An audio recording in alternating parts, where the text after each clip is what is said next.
Hey there, Geometry. Thanks for tuning in for another episode of Math with Mullins. Today we're looking at lesson 11.8, applying similarity to solid figures. So let's go ahead and get started with our first little definition here. So applying similarity to solid figures is just going to show up when we're doing area of similar polygons and then the volume of similar polygons. So I'm going to type in, oopsies, there we go. I'm going to go ahead and type in our definition first, and then we'll do some examples and pictures. So when two polygons are similar, their areas are proportional to the square of the scale factor between them. And volume of similar solids says when two polygons are similar, the ratio of their volumes is cubed from the ratio of their sides. So what that looks like is, let's say we have we'll call it two trapezoids for area, and just pretend they're similar. So D, E, F, G, and then L, M, N, P. So if we were to take the side length of LM to DE and we squared it, that can give us the area of LMNP to the area of DEFG, okay, as a proportion. So volume of similar solids goes very similar to that. Let's say our scale factor is 2 to 3. So the ratio of the surface area, which is what we see above, is going to be squared of that. So 2 squared is 4, 3 squared is 9. And then the ratio of our volume will be cubed from our scale factor. So 2 cubed is 8 and 3 cubed is 27. Okay, so that's exactly what we're going to try first. We're going to do examples 1 through 3 with scale factor and area. And then the second portion of our notes will be with volume. So it says if ABCD and JKLM are similar rectangles, find the area of the rectangle JKLM. Well, it says we can take the ratio of their sides, square it, and set it equal to their areas. So I know ABCD to JKLM is 8 to 5, so I'm going to square that first and then compare that with my areas. 8 squared is 64, and then 5 squared is 25. And then I'm just going to solve this proportion. 64 times x and 25 times 32. So dividing 25, one side times 25 by 32, divide by 64. So 25 times 32. I'm going to spend a little extra time here just showing my steps, is 800. And then we're going to take 800 and divide by 64. We get 12.5. So the area of JKLM is 12.5 square centimeters. Okay, so if you want to try example 2 and pause it, go ahead. If you're ready to check it, let's go ahead and click play. So first what I did is set up my sides. X to 6 is equal to 50 over 72. And I remember I need to square my sides. So this is x squared, and 36 is equal to 50 over 72. When I cross multiply to solve, 36 times 50 is 1800, and then 1800 divided by 72 is 25. But notice I have x squared equaling 25, which means x has to be the square root of 25, which is 5 inches. Okay. Example 3 is a word problem. It says an average large pizza has a diameter of 14 inches, and the scale factor from an average pizza to the world's largest is 786 to 7. So find the area of the world's largest pizza rounded to the nearest square inch. So first we probably want to find the area of just your regular large pizza. So area is pi times radius squared, so that's pi times 7 squared, or 49, and that's going to give us about 153.94. So I would take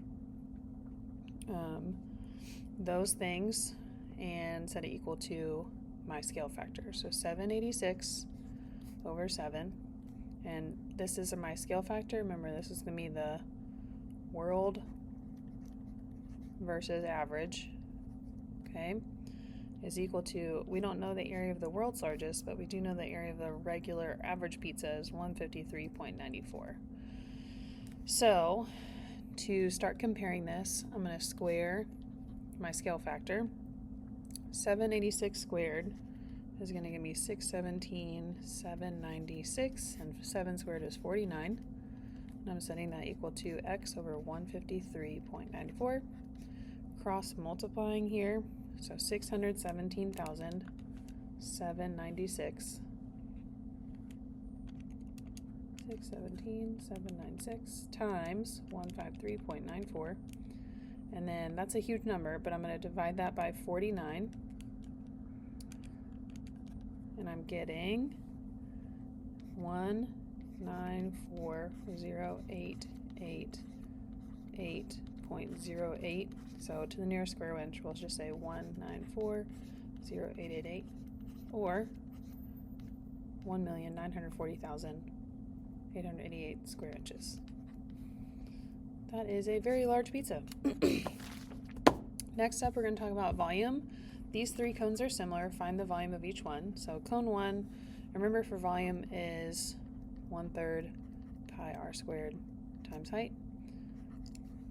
So for this one, I'd be doing the first one, pi times 25 times 12. Well, actually, no. 12 is not the actual height. That's the slant height, so I need to figure that out first. So thinking about this is 5, this is 12. So 12 squared is 144. 5 squared is 25. 144 minus 25 is 119. So I need the square root of 119 for my actual height, and that is about 10.9. So now I can do pi times radius squared times height of 10.9, then divide by 3. So pi times 25 times 10.9 divided by 3, 285.36. And that is going to be cone 1. Cone 2, I can take that same information and apply it. So for cone 2, that is 5 to 6 can be equal to 285.36 over x. Keep in mind, whenever we are dealing with volume, we got to cube our side lengths or our scale factors. So 5 cubed is 125 and 6 cubed is 216. And I'm setting that equal to the volume of cone 1, 285.36, and trying to find cone 2. So cross multiplying 216 times 285.36, I'm getting 61637.76, and then we're going to divide that by 125. 493.1. So cone 2 is going to have a volume of 493.1 cubic inches. Interesting thing about cone 3 is cone 3 also has the same radius, and if it has the same radius and they say they're similar, I can still set up a proportion here, 5 to 5. Cubing that is equal to 286.36 out of what? But when I solve this, I'm still going to get the same answer for my volume. So cone 1 and cone 3 will have the same volume because they also have the same radius. And if you've got the same radius, then you're going to be showing that same scale factor from one to the next. Example 5. What is the scale factor for the volume of the two solids? This is just comparing scale factor. So we're going to compare volume So these are both triangular prisms. Area of the base times the height.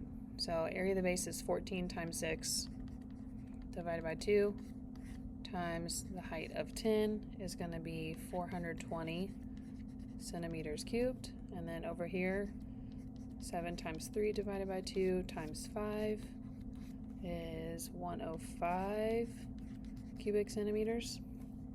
So the scale factor, you can just say 105 over 420 and then simplify it for the volume.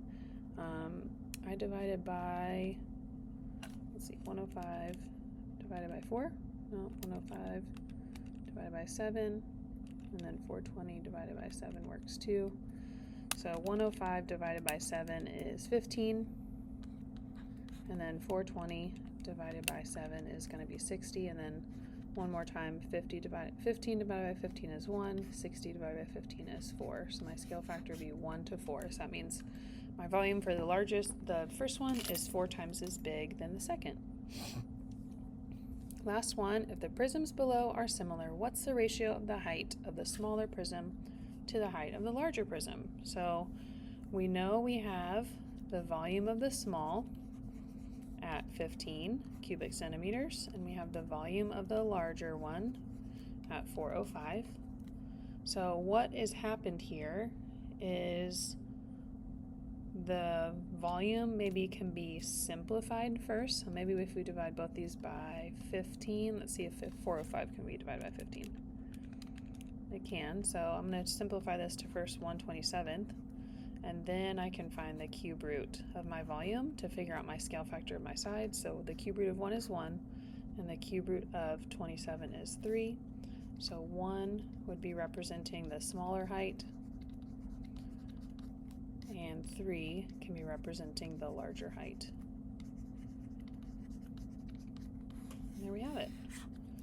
So hopefully this gives you a good idea about how to compare the surface area or the area of some 2D shapes in addition to the volume.